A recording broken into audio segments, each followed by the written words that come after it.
നമസ്കാരം, കൊട്ടാരക്കര മീഡിയയിലേക്ക് സ്വാഗതം. കാക്കനാട്ടെ DLM ഫ്ളാറ്റ് സമുച്ചയത്തിൽ താമസിക്കുന്ന 441ഓളം പേർക്ക് വയറിളക്കവും ഛർദിയും ഉൾപ്പെടെ ആരോഗ്യ പ്രശ്നങ്ങൾ ഉണ്ടായ സംഭവത്തിൽ നടപടികളുമായി ആരോഗ്യവകുപ്പ്.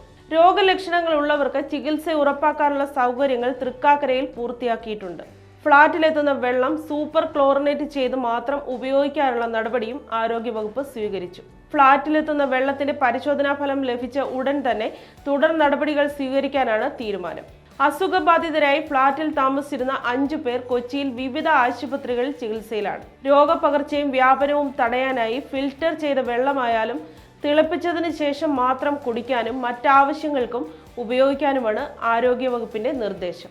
വെള്ളത്തിന്റെ സാമ്പിൾ പരിശോധനാ ഫലം വൈകുമെന്നാണ് വിവരം. കഴിഞ്ഞ ദിവസം ഉച്ചയ്ക്ക് ശേഷമാണ് പരിശോധനയ്ക്കായി സാമ്പിളുകൾ ലാബിലെത്തിച്ചത്. പരിശോധന നടത്താൻ 48 മുതൽ 72 മണിക്കൂർ സമയം വേണമെന്നാണ് ആരോഗ്യവകുപ്പ് അറിയിക്കുന്നത്. 2 ആഴ്ചയ്ക്കുള്ളിൽ ഫ്ളാറ്റിൽ 441 പേർക്കാണ് രോഗലക്ഷണങ്ങൾ കണ്ടത്. ജല അതോറിറ്റി, മഴവെള്ള സംഭരണി, കുഴൽക്കിണർ, ടാങ്കർ എന്നിവിടങ്ങളിലെ വെള്ളമാണ് ഫ്ളാറ്റിലെ താമസക്കാർ ഉപയോഗിക്കുന്നത്. മെയ് മാസം അവസാനത്തോടെയാണ് രോഗലക്ഷണങ്ങൾ തുടങ്ങിയത്.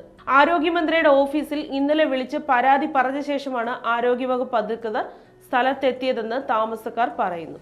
ഫ്ളാറ്റിലുള്ളവർ കഴിഞ്ഞ ദിവസമാണ് വിളിച്ച് പ്രശ്നം പറയുന്നതെന്ന് ആരോഗ്യമന്ത്രി വീണ ജോർജും പറയുന്നു. ഉടൻ തന്നെ DHSനെ വിളിച്ച് വിവരം പറഞ്ഞു. സ്വകാര്യ ആശുപത്രിയിലാണ് മിക്കവരും ചികിത്സ തേടിയത്. ആരോഗ്യവകുപ്പിൽ ഈ വിവരം ഉണ്ടായിരുന്നില്ല.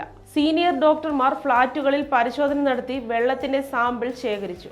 താമസക്കാരുമായി ആശയവിനിമയം നടത്തി. ശുദ്ധമായ കുടിവെള്ളം ഉപയോഗിക്കാത്തതിനാൽ പ്രശ്നങ്ങൾ വർദ്ധിക്കുന്നുണ്ട്. വിഷയത്തെ ആരോഗ്യവകുപ്പ് ഗൗരവത്തോടെയാണ് കാണുന്നത്. 340 പേർക്ക് രോഗം ബാധിച്ചതായാണ് ആരോഗ്യവകുപ്പിന്റെ റിപ്പോർട്ടിലുള്ളത്. ബോധവൽക്കരണ പ്രവർത്തനം ആരംഭിച്ചതായും മന്ത്രി അറിയിച്ചു.